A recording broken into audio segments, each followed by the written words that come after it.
On est la capitale de l'alpinisme et on propose un spectacle de dingue avec un énorme public puisqu'il y a plus de 15 000 personnes pour les finales, avec une ambiance très particulière, un public de connaisseurs, ce qui fait de nous, comme je le disais tout à l'heure, l'étape que tous les grimpeurs veulent gagner. Fred Comte, que l'on connaît désormais, directeur du club des sports de Chamonix. Bonjour Fred. Bonjour à tous. Alors cette fois on ne parle pas du marathon du Mont Blanc, ça y est, c'est passé. Cette fois on parle Coupe du Monde d'escalade, ça a lieu du 12 au 14 juillet, toujours à Chamonix.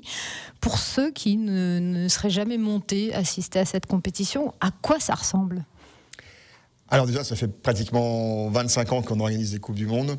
On a monté 2 murs d'escalade qui font 15 mètres de haut. Un mur qui est le support de la Coupe du Monde de vitesse. Donc là, c'est assez simple. Il y a une voie qui existe depuis une dizaine d'années maintenant et le but, c'est de la faire le plus rapidement possible. Donc c'est très lisible pour le public. Et le record du monde est passé sous les 5 secondes, je crois, à 4,79 si je ne me trompe pas. C'est hyper impressionnant, c'est très visuel. Les grimpeurs grimpent 2 par 2, donc le premier qui arrive en haut a gagné. Voilà, c'est une simplicité totale. Et de l'autre côté, on a le mur de difficulté, donc qui se rapproche vraiment de ce qu'on connaît de l'escalade. Pareil, un mur qui fait 15 mètres d'eau, qui fait 10 mètres de dévers, donc je vous laisse imaginer un petit peu le pourcentage de dévers de ce mur. Et on a des ouvreurs, un peu comme le ski, qui ont attaqué à travailler hier, qui tracent des voies, et qui tracent des voies de plus en plus dures, donc des voies de qualification, de demi-finale et de finale. Donc il y a à peu près 200 grimpeurs qui seront présents. Il en restera 8 en finale, 8 garçons, 8 filles. Et le but, évidemment, c'est celui qui arrive le plus haut qui a gagné. Donc c'est pareil, une fois de plus, c'est assez compréhensible par le public. C'est très spectaculaire. Et le spectacle proposé par les filles et les garçons est du même niveau. Donc, et généralement, même le public qui préfère voir grimper les filles qui sont un peu plus souples et un peu plus félines, on va dire. C'est-à-dire que même si on n'y connaît rien à l'escalade, on se doute bien qu'il faut monter jusqu'en haut le plus rapidement possible, on peut quand même apprécier le spectacle. Oui, alors déjà, il y a beaucoup de monde qui viennent chaque année. Le spectacle est gratuit, il est sur la place du Mont Blanc, ça grimpe toute la journée. Il y a un salon également où on peut faire le tour, voir plein de prestataires, plein de marques qui viennent présenter du matériel. Et puis surtout, on permet au public de venir grimper. Donc on a un mur de blocs qui est installé, donc on peut essayer l'escalade, on vous prête des chaussons. Et puis, ce qui est vraiment sympa aussi, c'est que le dimanche 14, vous allez pouvoir essayer la voie de la Coupe du Monde de vitesse. Donc c'est une voie pour les connaisseurs qui est quand même classée 6B, 6C. Donc c'est pas facile d'ailleurs, on rajoute même des prises puisque il n'y a pas grand monde qui arrive en haut. Donc on peut essayer cette voie puis se rendre compte, quand on a vu la veille la vitesse à laquelle les grimpeurs ils évoluaient, de se dire waouh. Que c'est pas si simple. C'est pas si simple. D'accord. Donc du 12 juillet au 14 juillet, du vendredi au dimanche, en termes de programme des compétitions, il y a des qualifs, il y a des demi-finales, il y a des finales. Donc on attaque le vendredi par les qualifs de la vitesse, le vendredi soir uniquement. Le samedi, on a les qualifs de la difficulté. Donc là, c'est un gros bloc. C'est toute la journée. Il y a des grimpeurs qui vont évoluer sur le mur. Le soir, on a la finale de la vitesse. Donc le spectacle dont je viens de parler. Et puis le dimanche, on aura les demi-finales. Donc là, en demi-finale, il y a les 26 meilleurs hommes, les 26 meilleures femmes. Donc le matin, c'est les demi-finales. Donc il y a beaucoup de tension parce qu'il n'y a que 8 places en finale. Donc ça, c'est un spectacle qui est vraiment sympa. Et puis le soir, on a les grandes finales. 8 garçons, 8 filles. Alors on le sait, dans quelques semaines, ce sera le début des Jeux Olympiques de Paris. Il y aura l'escalade. Pour une fois, il y aura l'escalade au programme. Ça joue justement sur cette étape chamoniarde où finalement, ça sera comme les autres années. Alors, pour nous, ce sera pareil, puisque voilà, l'étape de Chamonix est la grande classique du circuit, donc il y a toujours beaucoup de monde, c'est l'étape que tous les grimpeurs veulent gagner. Maintenant, ce qui est sûr, c'est que le programme olympique est un petit peu différent, puisque c'est un combiné difficulté bloc et d'un autre côté la vitesse. Donc en tout cas, pour les grimpeurs de vitesse, ils vont pouvoir se jauger avec quelques semaines des JO. Et puis on aura surtout la chance d'accueillir toute l'équipe de France olympique qui sera présente, puisqu'il y a 7 Français qui ont été qualifiés pour les JO et ils seront tous présents à Chamonix. D'accord, oui, parce qu'on connaît déjà la liste des qualifiés. Donc là, c'est vraiment les derniers réglages. C'est les derniers réglages. Voilà. Après, il y aura encore une étape de Coupe du Monde à Briançon la semaine suivante. Et puis après, ce sera les Jeux Olympiques. Donc il y aura peut-être des impasses pour certains compétiteurs. On a regardé la start list. Tous les Français sont bien présents et tous les plus grands grimpeurs mondiaux sont présents à Chamonix. Donc histoire de faire le plein de confiance avant qu'ils aillent tous à Paris. Au-delà de cette compétition, il y a aussi d'autres animations sur cette Coupe du Monde pour le grand public, des projections de films, etc. Alors évidemment, on essaye à chaque fois de proposer au public une journée complète. Donc, comme je vous l'ai dit, on a le salon, on peut grimper toute la journée, soit sur des blocs, soit sur le mur de vitesse. Certains exposants proposent aussi des petits challenges. Et puis le soir et les après-midi, on a un énorme écran géant, donc on passe des films de montagne. Le but, c'est que les gens passent une très belle soirée à Chamonix. Et puis pour ceux qui voudraient monter à Chamonix sans prendre leur voiture, c'est possible? Oui, c'est possible. Alors, on travaille énormément sur toute la problématique transport dans la vallée de Chamonix, y compris sur le marathon. Et cette année, on a un partenariat avec la SNCF qui permet de venir à Chamonix depuis Saint-Gervais ou depuis Valorcine, et puis de repartir le soir après les finales, ce qui n'était pas le cas les années passées. Donc ça, c'est vraiment un point. On est très content de ce partenariat avec la SNCF. Donc vous pouvez sans problème venir monter en train à Chamonix, regarder les finales et puis après vous regardez les horaires. Il y a des trains qui vous redescendront soit sur Saint-Gervais, soit sur Valorcine. Sans vous prendre la tête, pas savoir est-ce qu'il y a de la place dans les parkings de Chamonix.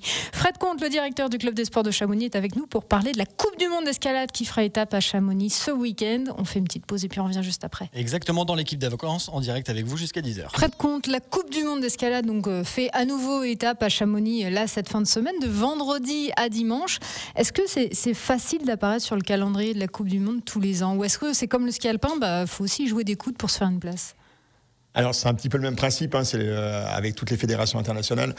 On a une chance à l'escalade, c'est qu'on est vraiment considéré comme l'étape reine. On est au calendrier depuis pas loin de 25 ans.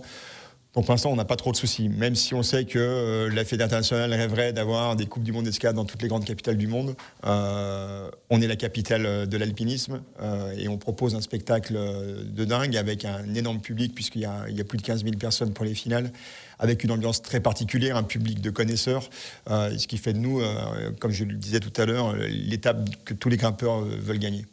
Est-ce que le fait que maintenant l'escalade soit au programme des Jeux Olympiques, ça vous aide justement à maintenir cet engouement des connaisseurs, mais aussi des autres? Alors, au niveau du public, ça ne change rien, parce que je vous dis, ça a toujours été plein à craquer. Par contre, ce qui est sûr, c'est qu'il y a une médiatisation plus forte de l'escalade. Aujourd'hui, la Coupe du Monde est diffusée dans le monde entier, dans plusieurs télés. Donc là, il y a un engouement très clair au niveau de la visibilité, et puis un engouement qu'on voit au quotidien. Il y a de plus en plus de salles qui ouvrent, de salles de bloc, de salles de difficulté. Il y a de plus en plus de licenciés à la Fédération française montagne escalade. Donc c'est un sport qui est en plein boom et qui correspond, je pense, aussi un petit peu à l'envie qu'ont les gens de faire un sport où on ne prend pas de risques, où on fait travailler tout le corps et puis on passe des bons moments avec les copains et les copines. La Coupe du Monde d'escalade à Chamonix, c'est donc 3 jours de compétition. Ça fait depuis combien de temps que vous êtes en train de préparer le site? On a vu le 23 juin, lors du passage de la flamme à Chamonix, le mur était déjà là. En fait, le mur, il faut comprendre qu'il faut 15 jours pour le monter. Après, on a toujours la semaine du marathon où on ne peut pas travailler sur ce mur puisqu'on a le salon du marathon. Et puis après, pendant une semaine, on a des ouvreurs qui tracent les voies. Donc ça, ce que les gens n'imaginent pas, le travail que c'est d'ouvrir toutes les voies. Donc on leur met à disposition un stock de prises. Et puis après, il faut qu'ils imaginent des voies et qui sont les voies les plus dures du monde aujourd'hui. Donc ils doivent à la fois proposer des voies qui soient spectaculaires, mais aussi avoir la parfaite connaissance du niveau des grimpeurs le jour J pour espérer qu'il n'y ait qu'un ou une grimpeur qui soit en capacité d'atteindre le sommet. Oui, on se souvient de certaines années où c'était soit trop difficile ou soit un petit peu trop facile, et du coup, il y en a eu plusieurs qui sont arrivés au sommet. Voilà. Mais ça fait partie du jeu. Encore une fois, c'est très très compliqué, mais c'est sûr qu'on est toujours content que quelqu'un sort la voie, puisque le public, en tout cas, réagit très fort. C'est combien d'ouvreurs, justement, qui travaillent? Il y a 4 ouvreurs internationaux qui sont choisis par la Fédération internationale et qui viennent travailler. Donc, ils ont 4 jours et ils ne chôment pas pendant 4 jours. Et vous, au Club des sports de Chamonix, pour la tenue de cet événement, c'est combien de personnes qui sont mobilisées? Alors, il y a le staff du Club des sports qui travaille à l'année sur l'événement, c'est un boulot qui est réparti sur une année de travail. Et puis après, les jours J, on a toute la section escalade qui est mobilisée. Alors, une grosse partie s'occupe de la buvette, qui est un point très très important et qui pèse très lourd dans les finances de la section. Et puis de l'autre côté, il y a toute la partie technique, sous la houlette d'Anthony Richier, le chef coach qui assure tous les grimpeurs et qui gère toute la logistique, les prises, etc. Les grimpeurs, ils sont mis dans des salles d'isolement pour pas voir la voie des autres. Enfin, il y a tout un process qui est mis en place. Donc là, c'est toute la section qui gère. Donc en fait, il y a un peu plus de 100 personnes qui travaillent sur l'événement. Vous avez une vraie expertise maintenant. Bah voilà, au bout de 25 ans, ouais, on commence à savoir un petit peu faire. Mais c'est sûr que il faut quand même se tenir au courant. On fait beaucoup de réunions avec les différentes fédérations pour rester toujours au plus haut niveau. Comme dans n'importe quel sport, la pratique évolue. Est-ce que justement les compétiteurs, ils ont des demandes différentes, ils ont des demandes peut-être plus secs, plus faciles, plus difficiles? Est-ce qu'il y a des choses comme ça qui évoluent? Alors ce qui a évolué, on a vu au départ, il y a une vingtaine d'années, c'est les murs qui ont vraiment changé, hein, puisque au début, les murs, ils avaient du relief, et puis après on a enlevé ce relief parce que ça devenait trop facile. On a mis des plaques toutes lisses, puis on est venu mettre des prises dessus. Et puis il y a quelques années, les fabricants de prises ont eu la bonne idée de mettre des parties glissantes sur ces prises. Donc des fois, il y a une toute petite partie où il y a du grip, donc soit pour les pieds, soit pour les mains. Puis le reste de la prise est vraiment lisse, et si on met le pied ou la main dessus, on ne tient pas, quoi. Donc ils ont encore mis de la difficulté à travers les prises. La Coupe du Monde d'escalade à Chamonix, c'est donc ce vendredi jusqu'à dimanche. C'est toujours gratuit? C'est toujours gratuit. C'est toujours gratuit. Venez nombreux. On pourra essayer donc le dimanche après-midi le mur d'escalade et essayer de faire moins de 5 secondes. Mais j'imagine que quand on n'est pas pro, c'est plus compliqué. On n'a aucune chance. Merci beaucoup Fred Comte d'être passé ce matin sur Radio Mont Blanc. Merci, puis rendez-vous à Chamonix pour tout le week-end. C'est noté. Merci à vous, merci Fred Comte, merci Audrey. Évidemment, l'intégralité de cette interview est à retrouver dans quelques petites minutes sur radiomontblanc.fr, en vidéo évidemment sur nos réseaux sociaux, et passez un bon week-end parce que ça va être une belle festivité du 14 juillet.